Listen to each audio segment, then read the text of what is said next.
heard about something called Stack Overflow? No, I'm not talking about that website from which most of the developers ask the questions and answer to solve the issues, or we copy the code from there. No, I'm not talking about that website.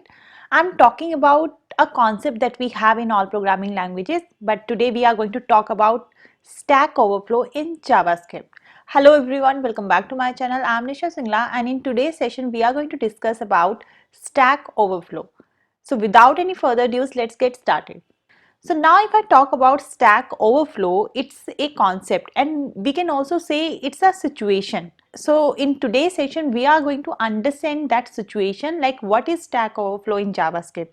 But before directly jumping to that, we first need to understand what is call stack. So have you ever wondered how JavaScript interpreter basically executes our function? So to understand that, we have to understand the concept of call stack first.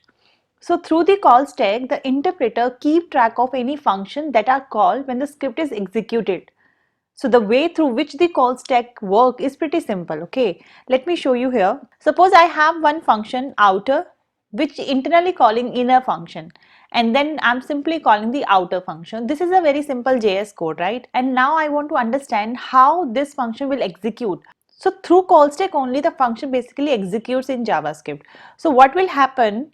Suppose you have this structure and we can simply call it, suppose that this is our call stack.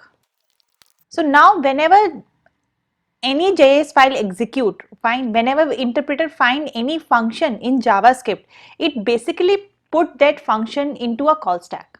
So now whenever script falls or found any function, it simply add that function to a call stack by the interpreter, after which it will resume executing that function. So first it will found this outer function. So now my interpreter will put this function in the stack or in the call stack. After this function will start executing. Now it will found that I have another function that is inner. So this inner function will also move to the call stack. Now this inner function will execute, and once this function will complete its execution, then my function from this stack will remove. So that's a concept of stack, right? Stack data structure, that every element will enter into the stack from the top, and the last element that we have inserted, it will be the first to come out, right? So now my inner function has completed its execution. So at this point of time, the inner function will remove from the stack, and after this it will go back to the outer here. Now it found that outer function also completed its execution, so this outer function will also remove from the stack, and after this it will continue executing the script, right? So this is how basically function execute with call stack. Okay, so this is how the call stack work, and this is how every function execution work in JavaScript. Let me show you this flow in the code. So I can simply write the same code in my JavaScript file. I can have one outer function, I can have one inner function. Here I can simply write inner function, and this outer function will call inner function, and then I can execute this outer function. Okay, open this developer tool and move to the console tab. You will simply see that inner function is executed, but let's understand in detail how it is executing with the help of call stack. So for this you just need to move to the sources, and here you can see this index.js file, and I will put breakpoint at this outer so that I can step by step show you how this execution are actually moving to call stack. Now refresh this one. So you can see that my execution is posed at this outer function. So on the right side, can you see we have something called call stack, and this is what I have explained you, right? That every function execution basically done with the help of call stack. So let me execute my code. As of now I'm at line 9, right? Let me run this one. As soon as my outer function executed, fine, it found that outer is a function, right? So it moved into the call stack. Now outer function start executing, and at line 2 it found that it also has another function which is called inner. So when I will execute line 2, it will move the inner function also on the top of the call stack. Okay, so now as of now, if you move to console, there is nothing, right? Because I have stopped it. So when I will execute line 6, it will execute console.log inner function. Okay, so you will see the output on the screen, inner function. Now when line 7 will execute, it means inner function has completed its execution and it will return back at line 2. So at that time, inner function will remove from the call stack. Let me show you this one. So can you see that inner function has executed? So it will now removed or popped out from the stack, call stack. And the last thing which is left is the outer function. So once line 3 will complete its execution, the outer function execution is also completed.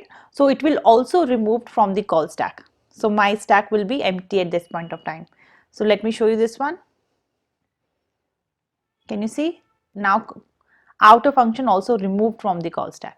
So this is the behavior we need to understand, that how call stack basically executes or help us to execute the function in JavaScript. There are a lot of other things to understand the scope, the global context, right, that I will explain you in a separate video. But as of now, we just need to focus on call stack. So let me stop this debugging now. So this is called call stack. I hope now you understood the concept of call stack. So now let's talk about the main concept, that is Stack Overflow. So the Stack Overflow situation is built on the call stack, and that's why it was very essential to understand it, what is call stack, so that I can explain you Stack Overflow very easily. So the call stack has a maximum size assigned. Okay. Stack overflow occurs when the number of functions call added to the stack increases the stack's maximum limit. So the call stack also has a maximum size, right? So when that size increase or overflow, so at that time the situation stack overflow comes. In simple term, we can say there is a limited amount of memory or the call stack allocated to a program, right? So when that is exceeded or when it is overflow, it is called a stack overflow. And a very simple example to such scenario is a recursion. So recursion is a process in which a function call itself until a terminating condition is found. So you will be able to see the stack overflow when you have a recursion and you don't provide a terminating condition. It means that function will call itself infinitely.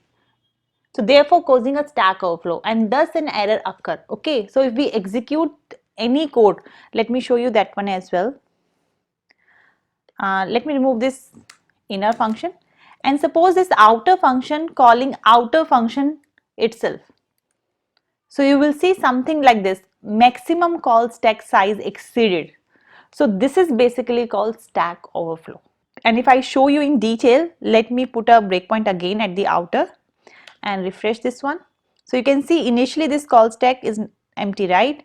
So when I'll start executing, you will notice this call stack is adding this outer function, right?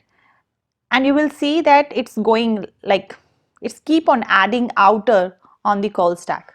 So just I hope now you understood that this outer function is keep on adding on this call stack, and definitely there is a maximum size of this call stack. So when it will cross that size, then it will lead you a issue of overflow, and that's where this overflow situation comes, and that's we call stack overflow. And here you can see it, maximum call stack size increases. This is a very basic concept, but most of the time we forget to focus on these things, like why we get these errors. And it is very important, being a JavaScript developer, that you should be comfortable with this concept as well. And definitely we face these issues in the code, but we don't know the exact reason behind it. So I hope now you can understand that whenever you get this error, somewhere you are doing a wrong recursion. Because of that, your function is calling itself n number of time, which leads you this issue of stack overflow. And now onwards, if you have ever faced this question in the interview, I hope you will be able to answer it with example so that the interviewer can impress. So I hope this concept is clear.